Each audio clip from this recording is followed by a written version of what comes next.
In today's video, we're going to address a common criticism against Islam, the marriage of Prophet Muhammad, peace be upon him, to Aisha, may Allah be pleased with her. My aim is to show you how weak this argument really is and why it falls apart when examined properly. Let's begin. The objection is simple. Prophet Muhammad, peace be upon him, married Aisha, may Allah be pleased with her, who was 9 years old at the time of consummation. Therefore, critics claim he cannot be a moral example or a prophet of God. Some even go as far as to call it rape, arguing that a 9-year-old cannot consent. Let's refute this clearly. First, critics assume it is immoral to marry a 9-year-old. They need to prove that claim, and they simply cannot. Their argument is based entirely on feelings and subjective intuitions, not objective evidence. Historically, the vast majority of societies have not viewed child marriage as immoral. It has been a common practice across different cultures and civilizations. If morality is based on shifting feelings and opinions, then morality itself collapses, because those feelings constantly contradict one another. The opinions of modern liberals clearly contradict those of people throughout history. That's just a fact.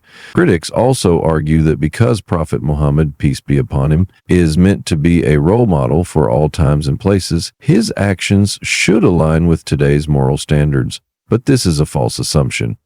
Islam teaches that being a role model means following the correct moral standards, Islamic standards, not liberal or Christian ones. Why should Islam conform to their ever-changing ideas of morality? We have no reason to accept their framework. Now let's address the allegation of rape. Critics claim that a 9-year-old cannot give consent. Can they prove this?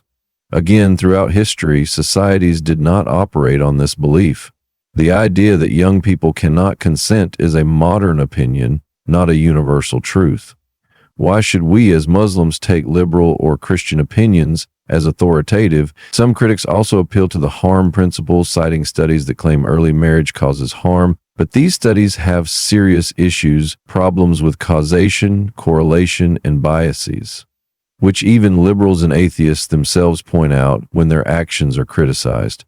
More importantly, these arguments rest on a false assumption that everything God commands should lead to pleasure and benefit in this world. That is not the Islamic position. Islam teaches that this life is a test filled with hardship, pain, and suffering for everyone, not just for young girls. We reject the liberal idea that worldly comfort is the measure of morality. Liberals cannot prove their assumptions are true. Their so-called intuitions are not natural truths. They are the result of modern indoctrination. The vast majority of humanity, past and present, does not share these views. Now, someone might say just because something was practiced throughout history doesn't make it right. Fine, we can agree. But the reverse is also true. Just because modern people believe something does not make it right either. Popular opinion, whether ancient or modern, cannot determine what is objectively right or wrong. The critics have no objective proof for their claims. Their arguments collapse under scrutiny, and no rational person should take them seriously. Inshallah, I hope you benefited from this discussion. This is an important topic, and Muslims should not feel defensive about it. We should stand firmly on truth, not be swayed by emotions or sensitivities. If you found it useful, please like and share the video.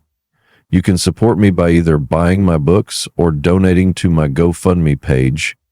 The sample chapters of my books are in the video description. The details are in the pinned comment. Until next time, Assalamu alaikum.